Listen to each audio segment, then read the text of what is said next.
Si Soleh baca Quran, si Adam lagi hafalan. Salam saya ucapkan untuk hadirin sekalian. Assalamualaikum warahmatullahi wabarakatuh.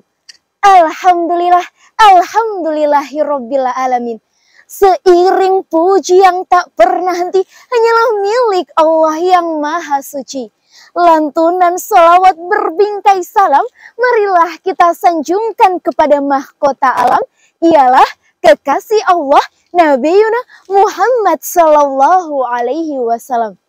Hadirin, bagaimana kabarnya? Semoga semuanya dalam keadaan sehat. Pada kesempatan yang berbahagia ini, perkenankanlah saya Husnul Hatimah untuk menyampaikan sebuah pidato dengan judul Cinta Tanah Air. Hadirin, kemerdekaan adalah anugerah Allah. Di dalam pembukaan Undang-Undang Dasar disebutkan atas berkat rahmat Allah. Anugerah Allah melalui perjuangan para ulama, para syuhada, para pahlawan sebagai sebuah anugerah Allah.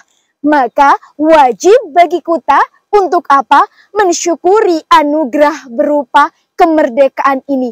Lantas, bagaimana cara kita bersyukur? Caranya adalah dengan cinta tanah air. Kaum muslimin rahimakumullah. Untuk membangun Indonesia ini, mau tidak mau, kita harus apa? Cinta tanah air. Harus mencintai tanah air. Maka kemudian kita masyarakatkan jargon hubbul watan minal iman. Cinta tanah air sebagian daripada iman. Ada sebagian orang bertanya, hubbul waton minal iman itu bukan dawuhnya Kanjeng Nabi. Jadi mencintai negara itu tidak disyariatkan dalam Islam. Bukan seperti itu. Kaum muslimin rahimakumullah. Mungkin atau bisa jadi Nabi tidak pernah dawuh hubbul watan minal iman.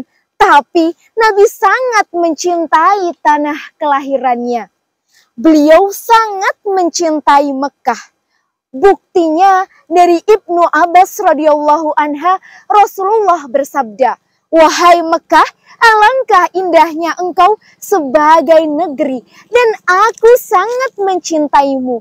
Seandainya kaumku tidak mengusirku darimu, maka aku tidak akan tinggalkan negeri ini selain negeri selainmu." Hadis riwayat Ibnu Hibban.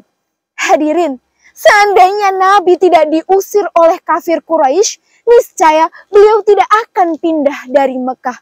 Karena apa? Karena beliau sangat mencintai tanah kelahirannya, yaitu Mekah. Nabi memang mungkin tidak pernah mengucapkan hubbul waton minal iman.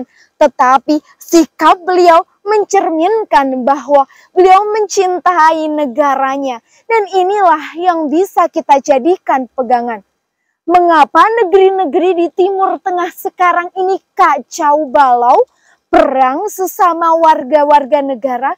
Karena apa? Karena mereka hanya dididik untuk mencintai agama, bukan dididik untuk mencintai negara. Maka bersyukurlah kita di Indonesia. Karena apa? Karena kita tetap dapat rukun, kita bersatu walaupun mungkin terdapat sedikit perbedaan-perbedaan dengan yang lain. Tapi kita tetap dapat mengutamakan kepentingan negara. Sampai sekarang, alhamdulillahirabbil alamin. Semoga bisa berlanjut hingga yaumil qiyamah. Kaum muslimin rahimakumullah.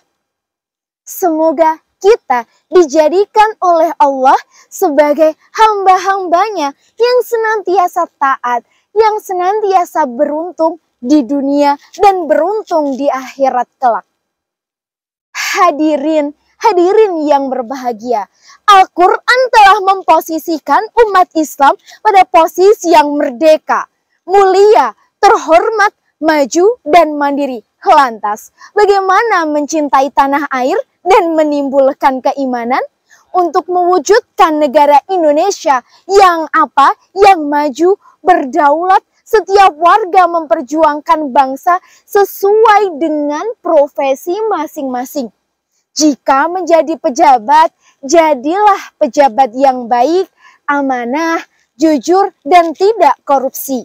Jika menjadi pendidik, jadilah pendidik yang baik, produktif dalam karya ilmiah, jujur, mengabdi di masyarakat.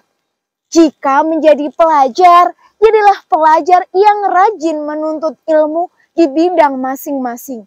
Karena ilmumu kelak dibutuhkan oleh bangsa dan umat.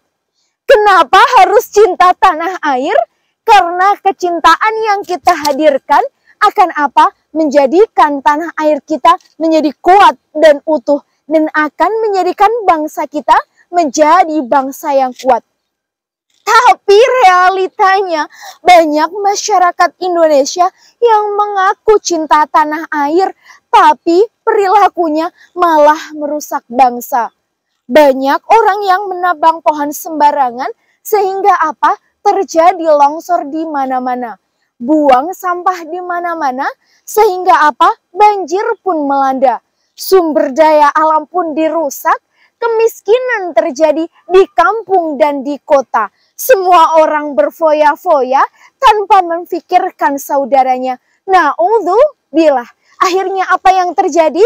Yang kaya makin kaya, yang miskin makin miskin.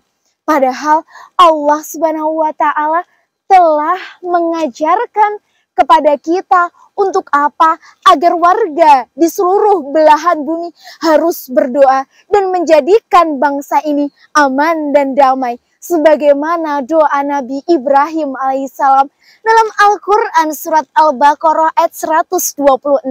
A'udzubillahi minasyaitonirrajim. Wa isqala Ibrahimu rabbi ja'al hadza baladan amina warzuq lahu minas samarati man amana wa minhum billahi wal yaumil akhir. Yang artinya, dan ingatlah ketika Ibrahim berdoa, ya Tuhanku, jadikanlah negeri ini negeri yang aman sentosa dan berikanlah rezeki dari buah-buahan kepada penduduknya yang beriman di antara mereka kepada Allah dan hari kemudian. Cintailah negeri kita sebagaimana kita mencintai keluarga kita. Dan cintailah bangsa kita sebagaimana kita mencintai diri sendiri. Jadikanlah Indonesia kita menjadi tempat tinggal kita sekarang, nanti, dan selamanya. Oleh siapa lagi negara kita dicintai? Oleh siapa lagi negara kita dihargai? Oleh siapa lagi negara kita dihormati? Kalau bukan oleh kita sendiri. Cukup sekian apa yang dapat saya sampaikan. Hubbul watan minal iman. Mari kita mencintai tanah air, timbulkan keimanan, dan jadikan negara Indonesia negara yang maju dan sejahtera dalam lindungan Allah. Cukup sekian apa yang dapat saya sampaikan. Apabila ada kurang dan lebihnya, saya mohon maaf. Wassalamualaikum warahmatullahi wabarakatuh.